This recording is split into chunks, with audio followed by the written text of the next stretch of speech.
The live TV, सच सबसे आगे। नमस्कार, मैं हूं रंजीत झा और आप देख रहे हैं द लाइव टीवी। इजराइल और फलस्तीन की जंग को लेकर बड़ी अपडेट सामने आ रही है। हमास से मुकाबला नहीं कर पाने के कारण खुन्नस में इजरायलियों ने एक नया कारनामा किया है। एक शिगुफा छोड़ा कि उसने गजा को दो भागों में बांट दिया है। गजा का अब एक उत्तरी हिस्सा है, अब गजा का एक दक्षिणी हिस्सा है। और इस सब के बीच यह खबर जैसे ही अमेरिका तक पहुंची है, अमेरिकी मंत्री भागे भागे इराक पहुंचे हैं। अमेरिका तक में हड़कंप है। आखिर इजरायलियों ने ऐसा क्यों किया है? क्या वो गजा पट्टी में घुस नहीं पा रहे थे? हमास के लड़ाके जिस तरीके से उन्हें रोके हुए थे, क्या उसी के चक्कर में इन लोगों ने बहुत चालाकी से गजा को दो हिस्सों में बांटने की कोशिश की और उस हिसाब से ही अपने फोर्स को भी वहां लगाया है? क्या मामला है, जरा अपने स्क्रीन पर आप देखिए। दैनिक जागरण ने हेडलाइन में भी लिखा है, इजराइल हमास वॉर, गाजा पट्टी के दो हिस्सों में बंटने पर एक्शन में अमेरिका।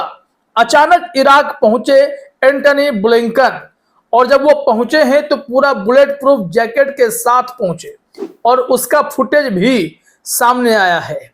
आप इसमें देखिए इस फुटेज को। यहां बताया जा रहा है कि वो रात के अंधेरे में आई थी और किस तरीके से बुलेट प्रूफ जैकेट पहनकर खुद को भी सुरक्षित कर रहे हैं, और इराक से फिर एक मध्यस्थता करने की कोशिश भी शुरू की गई है। कहा जा रहा है कि जो बाइडेन भी इस मामले में अब एक्टिव हो गए कि अब गजा को बचाना है, इजराइल के कहर से बचाना है। लेकिन जरा सोचिए कि यहां पर अमेरिका ने दूसरी तरफ क्या ऐलान कर दिया। ईरान ने कहा है कि गजा पर हमला बंद कीजिए, अगर हमला बंद नहीं करेंगे तो हम इजराइल पर बहुत बड़ा हमला कर देंगे। तो ऐसे में अमेरिका ने कहा ईरान हमला करके तो देखे, हम फिर इजराइल के साथ खड़े हो जाएंगे।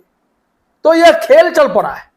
एक तरफ अमेरिका जहां कहता है कि गजा को दो भागों में क्यों बांट दिए, गजा में जंग क्यों हो रही है, गजा को सुरक्षित करना है, गजा के नागरिकों को राहत पहुंचानी है, तो दूसरी तरफ जब इजराइल कहता है कि हम जंग जारी रखेंगे तो कोई दिक्कत नहीं है, उन्हें हथियार मुहैया कराएंगे क्योंकि इजराइल को अपनी रक्षा का अधिकार है।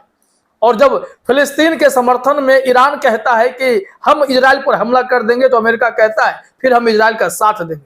अमेरिका की यह दोमुही रणनीति समझ से परे है। खैर, इस रिपोर्ट पर आइए, क्या हुआ है जिसके चलते इतना बड़ा बवाल है। दैनिक जागरण ने इस मामले में जानकारी दी है। अल जजीरा की रिपोर्ट के मुताबिक कहा जा रहा है, अल जजीरा की रिपोर्ट के अनुसार इजरायली सेना के प्रवक्ता डैनियल हगारी ने कहा कि हमने गाजा शहर को घेर लिया है और गाजा को दो हिस्सों में बांट दिया है।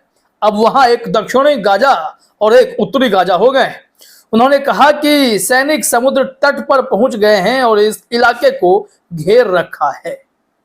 अब यहां से पूरा विवाद आगे बढ़ता गया है। अमेरिका को जैसे इस बात की खबर लगी है, रातों रात पहुंच गए अमेरिकी मंत्री ब्लिंकन और वो सीधे गए इराक।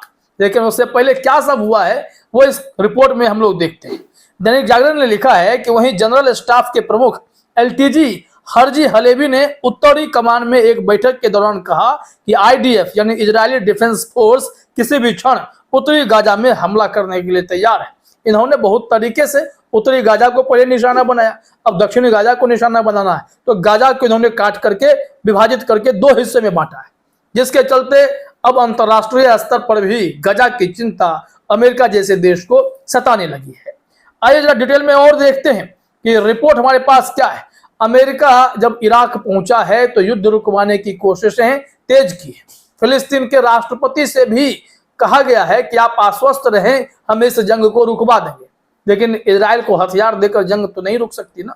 खबर में देखिए बताया गया है, गजा के दो हिस्सों में बंटने की खबर के बाद अमेरिकी विदेश मंत्री एंटनी ब्लिंकन ने रविवार को इजराइल हमास युद्ध को रुकवाने के लिए अपना कूटनीतिक प्रयास किया। ब्लिंकन ने फिलिस्तीनी राष्ट्रपति महमूद अब्बास को आश्वस्त करने की कोशिश की थी कि बाइडेन प्रशासन अपने प्रयासों को तेज कर रहा है और यहां बताया जा रहा है कि गजा में नागरिक हितों की रक्षा हो, इसके लिए भी अमेरिका पूरी कोशिश करेगा। फिलिस्तीनी राष्ट्रपति को आश्वासन मिल रहा है और इजराइल के प्रधानमंत्री को हथियार भेजे जा रहे हैं। यह है अमेरिका की चाल। ये तो समझिए कि इस्लामिक संगठन हमास के साथ, फिलिस्तीन के साथ खड़ा है, उसके हक की बात कर रहा है।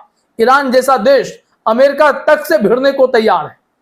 नहीं तो फिलिस्तीन कई मोर्चे पर कमजोर भी पड़ सकता था। इजराइल अमेरिका के बूते जितना भी उछल ले, लेकिन सच्चाई तो यही है कि अब धीरे धीरे अमेरिका इजराइल को रोकने की कोशिश में जुटा तो है। अब यहां से भले ही वो मदद भी करता रहे, लेकिन गजा को बर्बाद होने से बचाने के लिए अगर इतनी उठापटक हो रही है, भागम भाग मचाई गई है, तो थोड़ी राहत की उम्मीद कर सकते हैं। लेकिन अमेरिका पर पूरी तरीके से भरोसा नहीं किया जा सकता है। यहाँ जानकारी दी गई है कि ब्लिंकन ने फिलिस्तीनी राष्ट्रपति को आश्वस्त करने के बाद इराक पहुंचे। यानी गार्डियन ने लिखा है कि ब्लिंकन इसके बाद इराकी प्रधानमंत्री मोहम्मद शिया अल सुदानी से मिलने बगदाद पहुंचे। सीरिया में अमेरिकी सेना पर इराक के हमले और हमास को मदद पहुंचाने को रोकने पर ब्लिंकन ने चर्चा की है। यहाँ देखिए, जो इनकी बैठक हर जगह अलग अलग तरीके से होती है। एक तरफ गजा की चिंता है और दूसरी तरफ गजा पर जिसका शासन चलता है हमास का, उसे हथियार ना मिले, वो कमजोर हो जाए, वो बर्बाद हो जाए, वो खत्म हो जाए, इसके लिए भी अमेरिका कोशिश कर रहा है। तो इसी वजह से मैं बार बार कहता हूं कि अमेरिका का भरोसा करना थोड़ा मुश्किल है। वो किस एंगल से काम करना चाहता है और किस देश की कब मदद करता है और किसके पीछे से अपना हाथ खींच लेता है, ये समझना थोड़ा मुश्किल है और शायद इसीलिए वो अमेरिका है। और वहीं अगर दूसरे मोर्चे पर खबर पे अपडेट देखें तो यह भी जानकारी मिली है कि जो ब्रिक्स कंट्रीज हैं उसने भी पहल की है कि इजराइल अब गजा पर युद्ध बंद कर दे, हमला बंद कर दे। इसको लेकर ईरान ऑब्जर्वर ने एक ट्वीट किया है, लिखा हुआ है, तस्वीरें साझा करते हुए ब्रिक्स और एक व्यक्ति की फोटो है। ये है ईरान के फॉरेन मिनिस्टर। यहाँ लिखा हुआ है, the foreign minister of Iran called on the BRICS member states to join hands and intervene constructively to stop the Israel regime's brutal attacks on Gaza. यहाँ कहा जा रहा है कि ब्रिक्स के सदस्यों ने बातचीत की है ईरान के विदेश मंत्री से और कहा है कि सही ढंग से कंस्ट्रक्टिवली एक पॉजिटिव प्रयास हो ताकि इजराइल को रोका जा सके गजा में कत्लेआम मचाने से। तो क्या इसका असर होगा? उधर अमेरिका के प्रयास हो रहे हैं, इधर अब ब्रिक्स भी अपनी कोशिशें तेज कर रहा है। एक ट्वीट और आप अपने स्क्रीन पर जरा देख लीजिए, यहाँ पर क्या जानकारी है। Iran foreign ministry spokes, foreign ministry ने जवाब भी दिया है जब उनसे ब्रिक्स ने भी बातचीत की थी, लेकिन उन्होंने अमेरिका वाले मसले पर ज्यादा जवाब दिया है। यहाँ लिखा हुआ है, What has the US done to the region that its Secretary of State Blinken arrived in Baghdad with a bulletproof vest and its President Biden landed in a military airport in the region with the lights of the plane off and then left at night? इन्होंने तंज कसते हुए कहा है कि देखिए हुआ क्या, यूएस ने क्या किया उस क्षेत्र में।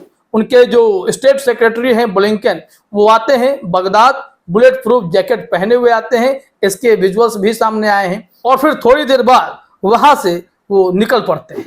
तो इससे यह समझ में आता है कि कहीं ना कहीं ईरान अब मन बनाए हुए है कि वो अमेरिका को मुंहतोड़ जवाब इसलिए भी देगा कि वो दो मुहा खेल बंद कर दे। स्पष्ट रूप से अगर युद्ध बंद करवाना चाहता है तो इजराइल को रोके, ये नहीं कि ईरान को भी धमकी दे कि आप अगर इजराइल पर हमला करेंगे तो हम इजराइल के साथ खड़े हो जाएंगे। फिर ये धमकी पड़ता है कि गाजा में हमास का अगर किसी ने समर्थन किया तो हम इजराइल को हथियार देंगे, सैन्य शक्तियां देंगे, हमला करने के लिए कहेंगे। और ये सारी चीजें रुकी नहीं है, लेकिन गजा में मानवीय राहत की बात अमेरिका कर रहा है। इसी कारण से अमेरिका पर पूरी तरीके से यकीन करना थोड़ा मुश्किल है।